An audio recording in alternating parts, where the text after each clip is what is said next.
এই গ্রামে থাকে মায়া। ছোট বয়সে সে জীবনের অনেক কষ্ট দেখেছে। মা, আজ কি কিছু রান্না হবে? এই গরিবের সংসার আর আমি সহ্য করতে পারছি না। মা, আমাকে ছেড়ে যেও না। তুই থাকলে আমি নতুন করে জীবন শুরু করতে পারবো না। কেউ নেই, যা আছে সব নিয়ে যাব। আমার সব চলে গেছে। থামা, একটা হাঁড়ি দিবে, আমি ভাত রান্না করব। আমার ঘরে হাঁড়ি নাই, চোর নিয়ে গেছে।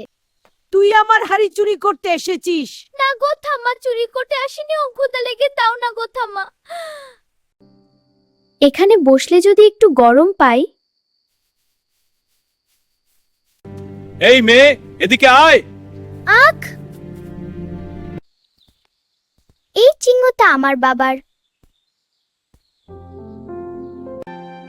আজ থেকে তুই আমার বাড়িতেই থাকবি।